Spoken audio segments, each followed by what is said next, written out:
Agarose gels are used in molecular biology to separate and purify nucleic acid fragments, usually DNA, of different sizes.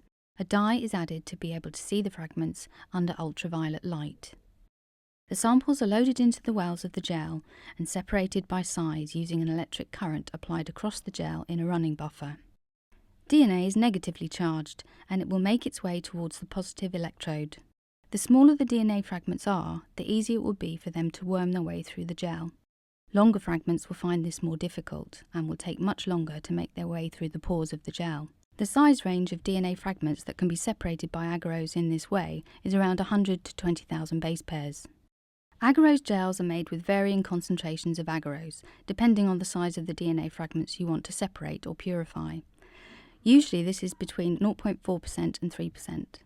If you want to separate or resolve large fragments, then you will need a lower concentration of agarose, so that the fragments can make their way through the pores in the gel more easily. So it follows that if you want to separate small fragments, then you will need a high concentration of agarose. To make an agarose gel, you will need agarose powder and a running buffer that you dissolve the powder into. For a 1% agarose gel, you would need 1 gram of powder in 100 ml of buffer. This will vary depending on the size of fragments you want to resolve. The buffer is usually a tris borate EDTA buffer, shortened to TBE, or tris acetate EDTA, shortened to TAE. These two components are heated together to make the gel. Firstly, make up the 1 times buffer you need using the concentrated stock. We are using 5 times buffer, so need to add 400 ml of water to 100 ml of concentrate. After deciding the percentage gel you require, then you need to weigh out the precise amount of gel powder you need, in a volume suitable for the container or gel tray you're going to use. The volume usually used is around 50 to 100 ml for smaller gels. Add the required volume of buffer to a suitable container, one which will allow the liquid to expand when it's boiled and not to overflow.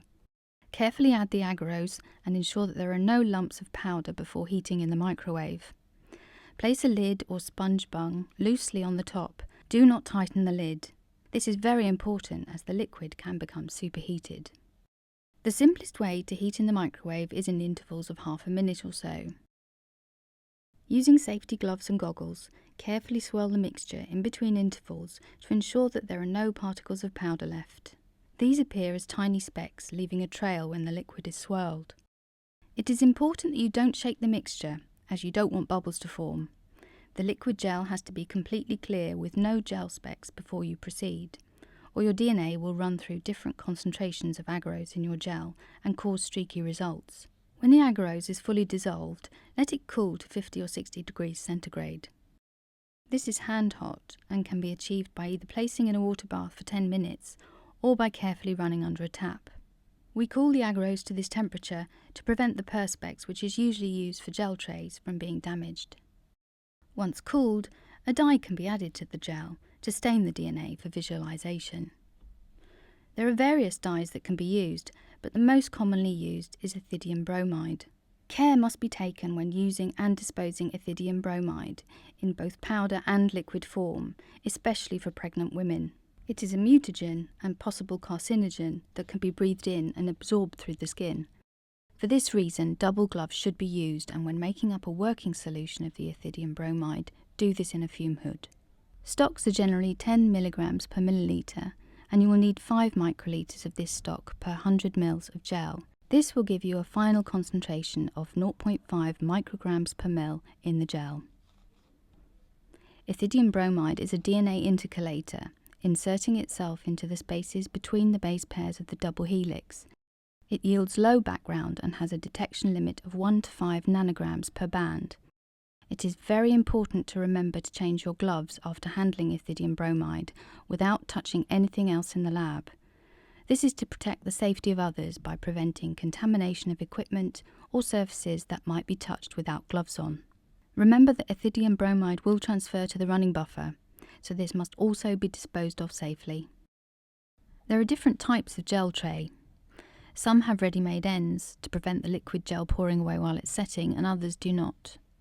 Autoclave tape or masking tape can easily be used to seal the ends of these trays. Tear off a piece 3 or 4 centimeters longer than the end of the tray.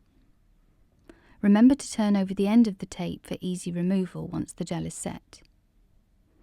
Very carefully put the tape in place at both ends, making sure that there are no gaps for the gel to escape through while it's setting. Run your fingers over the edges to ensure a good seal. You will need to pour the gel on a flat surface to make sure it's the same thickness across its length.